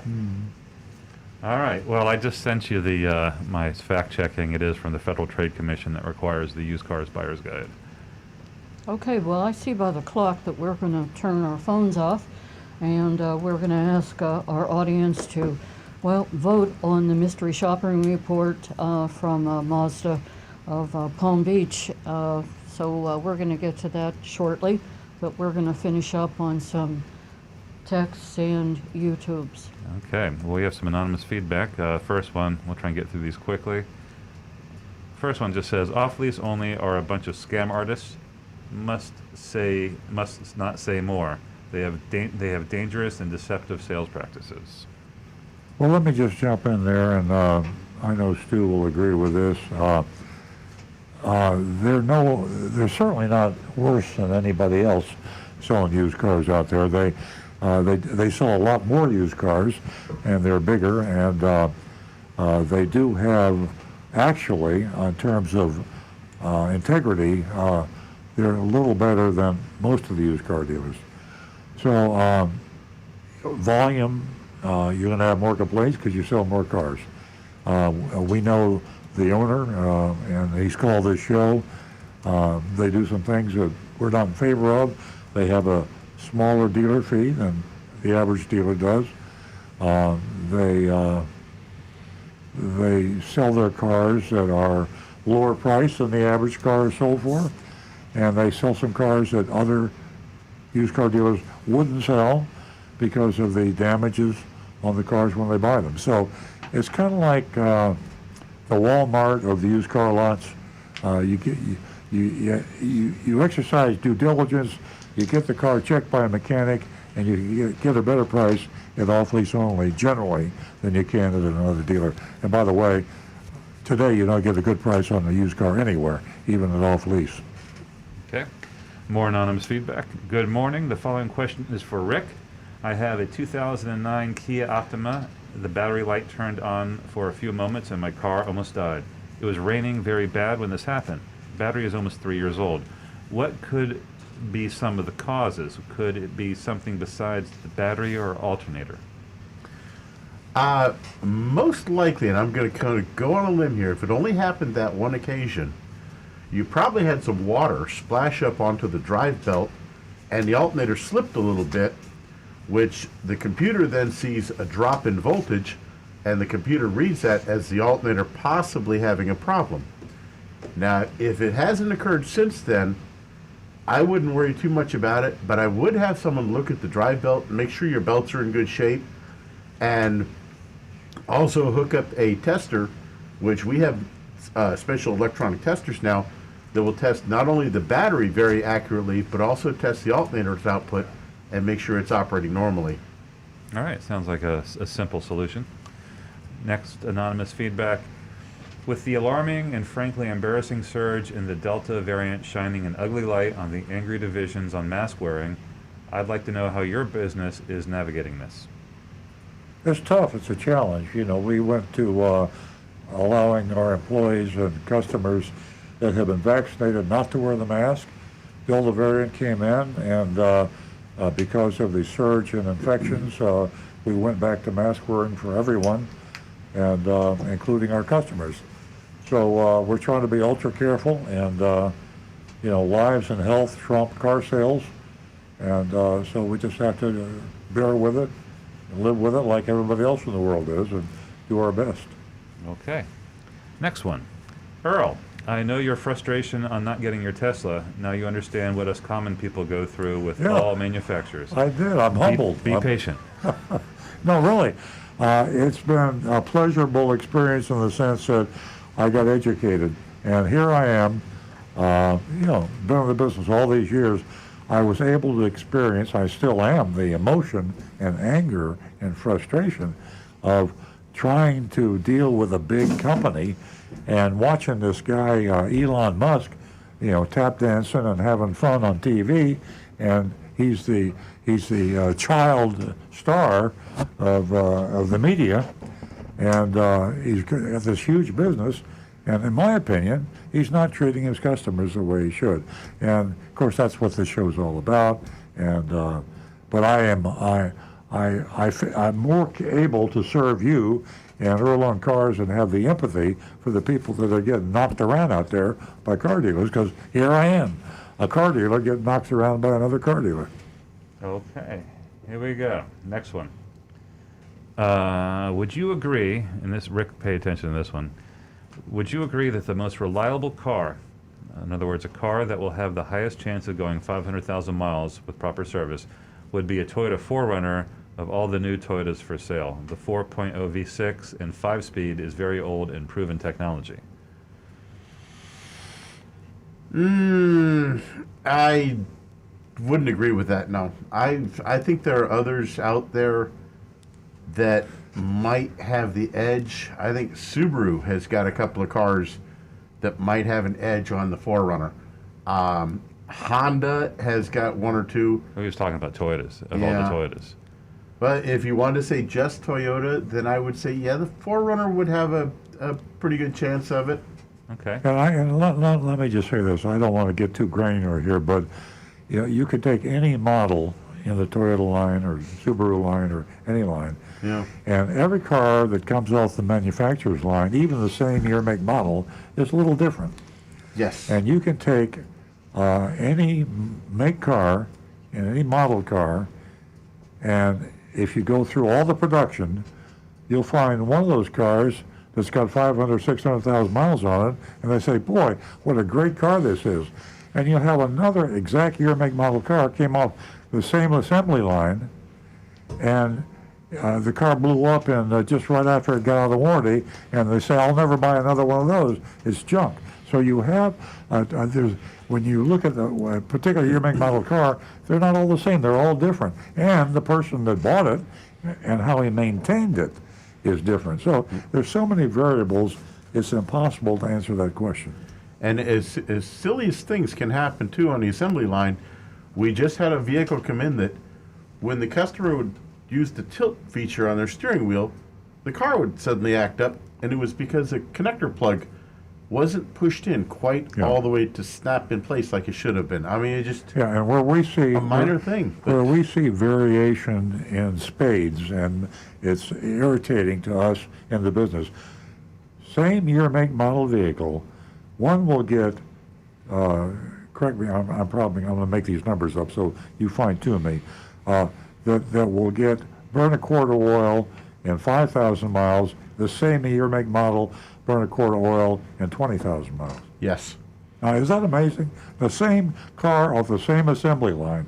So if the tolerances in the engine that cause the oil consumption to be up or down can vary that much, you just can't say that's a really good year, make, model car for sure. On the average, you can say, but there's always variables. I'm going to have to move you along now. We have to move along now. Yeah, absolutely. Moving along.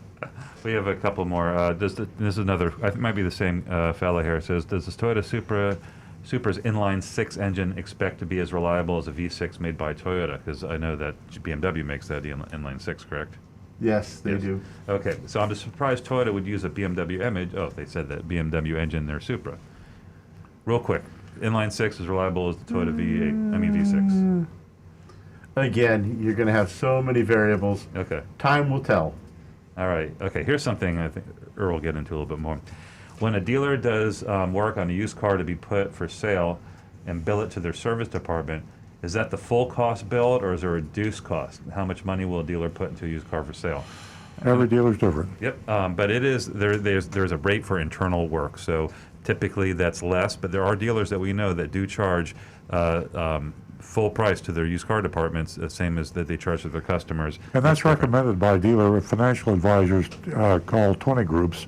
So when you're trying to make a lot of money with the 20 groups, and the advice to dealers is charge your used car department the same thing you charge your customer. Right, and then there's guidelines too. So typically, a used car dealership is going to put around 800 to 1,500. I'm going to give you a pretty big range, but it does vary. Depends on the business model. Some dealerships want to fix everything. Others don't want to fix anything and sell them cheaper. That's closer to off-lease only's model. Exactly. Let's see here, and then this might be from the same person.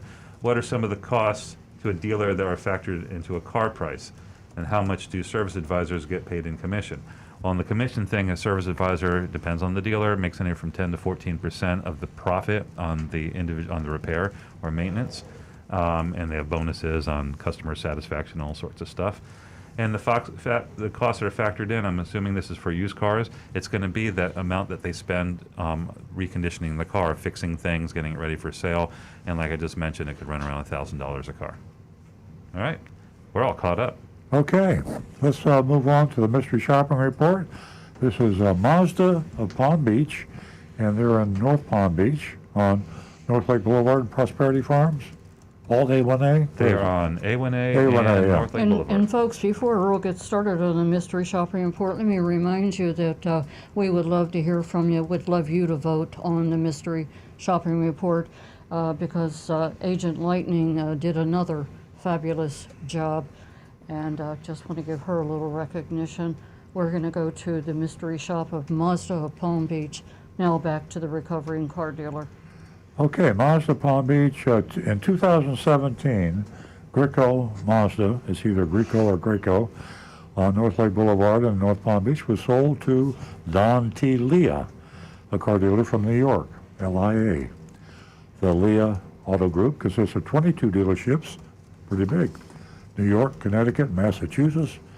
Grico Maswell was actually sold to a company called Palm Beach Autoplex LLC, which is owned and managed by Leah, and he renamed the dealership Mazda Palm Beach. All this tells me as I read this is that car dealers are getting bigger and bigger. The individual dealers, 1-2 stores are getting smaller, and 22 is not really a big group now. You've got hundreds of dealerships and groups, and this tells me and should tell you as a car buyer, you're dealing with big corporations now. You're not dealing with the car dealers as you used to know car dealers. I don't know whether that's good or bad. Actually, it's both. Corporations, large companies are bigger targets. They're more subject to lawsuits. They have to be a little bit more careful. But it's a different ballgame. The idea of being able to get through to an owner or someone in charge is more and more difficult when you're dealing with giant corporations. Just think about me trying to talk to Elon Musk about my Tesla. Ain't gonna happen.com.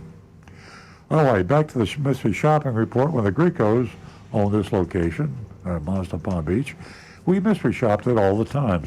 Our greatest reports came out of Grico, Mazda, North Palm Beach. Grico's got dealerships all over South Florida too. They're another pretty big group, family owned but big, and it's not what you call a mom and pop store anymore. We've told the story of the famous ghost car. Regular listeners know Grico had a car that they didn't have, that they advertised a low ball price on, wouldn't sell the car, and we could never find it. We shopped a couple of locations for the same car, could never find it, and we called it the ghost car. Kind of funny, really, really deceptive, and totally unacceptable. Anyway, since Leah, the new owner, took over, we've investigated twice. Back in 2017, just a few months after the change in ownership. That mission, courtesy of legendary mystery shopper Agent X. I miss Agent X. I hope he's okay. It put the dealership back on the recommended list after being off for quite a while. The second time was in February of this year. When Agent Lightning went back, the experience was pretty much the same. Typical car biz stuff, nothing too outrageous. They got to stay on the recommended list, and we do great on the curve. We're not looking for perfection because perfection does not exist. So everything is, if you're going to buy a car, this is better than that dealership, but it's nothing, there's no car dealer out there that you don't have to be careful of when you buy a car. We're fulfilling our promise to not let you spend too much time before reshopping a dealership. We don't like to give a guy a grade, a dealership a grade, and just leave the grade there because things change all the time. Sometimes it's just the salesman you get. So we keep going back and we keep giving everybody a chance to get on the list or off the list. Recommended, I mean. Agent Lightning was called again to investigate. Here's a report. Speaking in the first person, I'm Agent Lightning. I arrived at Mazda Palm Beach late morning, parked, entered the showroom. I was greeted by a salesman named Mark. As soon as I walked in, Mark was not wearing a mask, nor was anyone else. I have to editorialize here. Shocking, disappointing, and disturbing that someone in the middle of this Delta variant with a record, Florida is, Florida, Texas, and a couple of other states. Or the epicenter of the world. Epicenter of the world, and here is a business not requiring anybody to wear a mask. Shocking. They should close them down. Salesman asked me what he could help with, and I told him I was car shopping for my son. I said that my main interest is in safety after the price. And she's talking about car safety, not COVID safety, because I feel bad now about sending her into that situation. And I hope she was wearing a mask. I didn't ask her. Oh yeah, she's wearing a mask and vaccinated. And nobody else is, and she's vaccinated. Mark, the salesman, said that the Mazda 3 is the safest car they had. It was equipped with all the safety features we could possibly want. He quickly shifted gears and asked me if I had heard about the chip shortage. I said I'd read about it. Mark said he didn't believe it was real. Strange. But He was the first salesman ever said that. But he acknowledged the low inventory. He said they only stock about 20 new cars when normally it's around 200. Yeah. I'll believe that. He knows they have no cars. He doesn't believe the reason they told him. Nah, Right. there's got to be another reason. Yeah. He went on for a while about how crazy the times were. Then he reported that there were only about 2 Mazda 3s in stock. There was one on the showroom floor that was priced less, and one with a premium package outside. I asked Agent Lightning if they would drive the same. He said they would. And I suggested, well, let's drive the price here one, but work out a deal on the one in the showroom, the lower price one. He agreed. I waited for a little while for Mark to get the keys, find the car. Met him outside, walked around the car with him. Mark gave a brief presentation before he went out for a test drive up and down A1A. He was mostly quiet, occasionally pointing out a cool feature here and there. We returned to the dealership, and Mark led me to his desk. As he was gathering my information, he noticed that I was in their system. I was in the computer. Uh-oh. I had to worry a little bit there. He asked me who my salesperson was last time. I said, I have no idea. I've shopped so many dealerships now. Right. She probably doesn't remember. Yeah, right. We can look it up, though. Yeah. I said, I had no idea. It was a while ago. So he got through that. I mean, we worry about our mystery shopper being busted, burned. Yeah. That's an unpleasant experience. And, it might happen. Right. Because But it's not uncommon. Like, we justify it, and we, like, even Yeah. at our dealership, we have people that come and shop in May, don't buy anything, shop Oh, 6 sure, months yeah. later, and Yeah. we see them Yeah. all the time. But Agent Lighting didn't. I don't think she fully. Yeah. She had to get a little Little nervous. palpitation there. Yeah. Mark was very interested in knowing if I was buying today. He asked several times and worked the phrase "buying today" a few times into our conversation. That's by the book. That's what they tell you to do. Subliminal mind control. Exactly. I buy today. He did a good job convincing me that Mazda was making a good car these days, and they are. Frankly, I was the first Mazda dealer in the eastern United States, and I'm frankly surprised at the quality of the car today. In recent years, they've really... Yeah, they've really done a job on quality. He showed me a laminated page from Consumer Reports showing Mazda to be the most reliable brand. By the way, that's illegal. Consumer Reports doesn't allow you to do that. Everybody does it, but Yeah. not supposed to. But the fact is, That's they true. do get. They are, and that was Yeah. I checked the date on it to make sure it wasn't. It was November 2020. Yeah. Yeah. He complimented me on picking such a good car. He said I'd get a great deal before he left to get the pricing. He reminded me that it had all the safety features. It gets 30 miles per gallon. Doing a lot of selling. Yeah. I waited at the desk for 18 minutes, approximately. No, exactly. No. Mark came back with a worksheet. The selling price was MSRP, $23,845. He says it was MSRP. Then they added $269.95 for a window tint. Oh, jeez. $495 for Resistol. Who cares what that is? I mean, it's nothing. $495 for Crystal Fusion. Sounds like a stripper's name. Crystal Fusion. And my apologies. That's a politically incorrect statement. That's what I think of. Yeah, exactly. And $189 for all-weather mats. Total purchase price came to $25,293. Then they added $400 in taxable fees, and of course we know those are dealer fees, and $999 doc fee, and of course that's a dealer fee. That's for the doctor. Right. He asked me if I was ready to buy right now. Another close. I mean, Martin. What's his name? Mark. Mark. Yeah. Mark is going for the close, and he listened in his training very well. He asked me if I'm ready to buy now. I said I was ready to buy today, but I didn't understand why they added all that stuff, like Resistol. I said I didn't ask for or want any of it. I said in any case, I needed my son's approval on the car. Mark picked up a jar filled with liquid and what looked like crystals, and tried to demonstrate how Crystal Fusion works. So the salesman, now when they tell you, I'm not going to buy any of that crap, Show them this jar. You take this jar. I'm sure it's like some professional visual aid, Exactly, some and kind then- of pseudoscience or... So I stopped him and said, all of the add-on crap, and that's Crystal, that's Agent Lightning's words, were deal breakers. I love that. I mean, no mincing words. All that crap is a deal breaker. You got to get firm. A lot of people can't do that, by the way. He got up and said he tried to do something for me. Came back 10 minutes later with another worksheet. This one had had only the $400 in taxable fees and $9.99 in doc fees. So that's $1,400 in hidden fees. Right. But there was no tint, no crystal blue persuasion. What was it? Sorry, I just wanted you to say crystal blue persuasion on the air. Yeah, right. Or a reinstall. I thanked him for getting those taken off, but told him I still thought the price was high. I was paying more than MSRP with the fees. Now, car dealers, on the average, 75% of all cars sold today are over MSRP, so this is just normal. Mark talked about inventories and prices. Eventually, I stopped him and said I would discuss the deal with my family and get back to him. So there we are.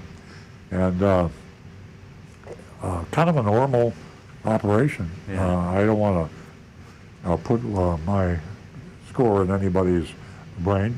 Score for yourself. Think about it. We score on the curve, and the question is, compared to other car dealers, are they good, bad, or ugly? Are they A, B, C, D? And if you give them an F, then they go on the do not buy list. So let's hear your scores.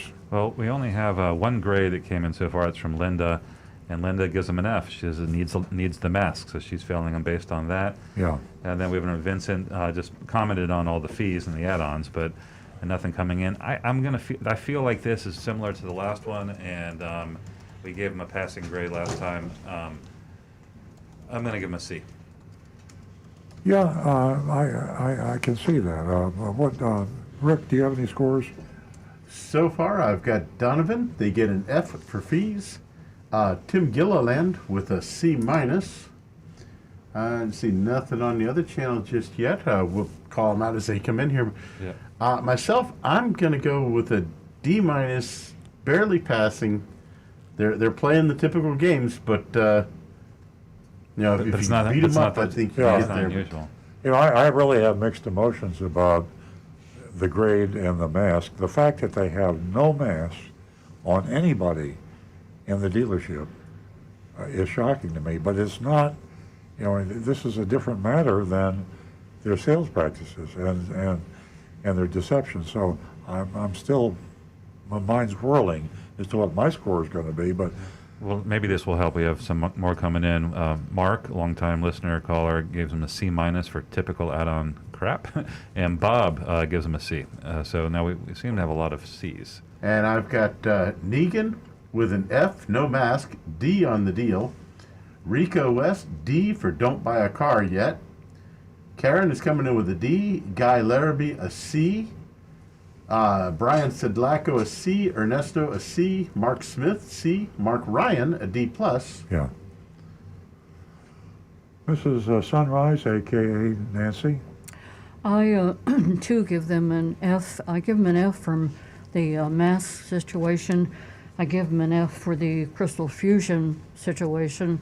I give them an F for the weather mats. Give them an F all the way around.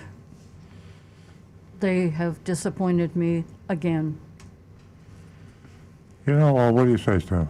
It's up to you. Well, we've already chimed in. It's a tough one. What was your grade? I give him C. I give him yeah. a C. But if I was allowed to give two grades, like two different courses, they have failed the COVID course, and they have done just a middling performance on their sales practice. Okay, let's do this. Let's make a policy change in our scoring, because who knows what this COVID thing is going to evolve to or away, or what's going to happen, Delta variant. It's scary out there, folks. And if you're in different parts of the country, we're in Florida, and we have a particularly bad situation here.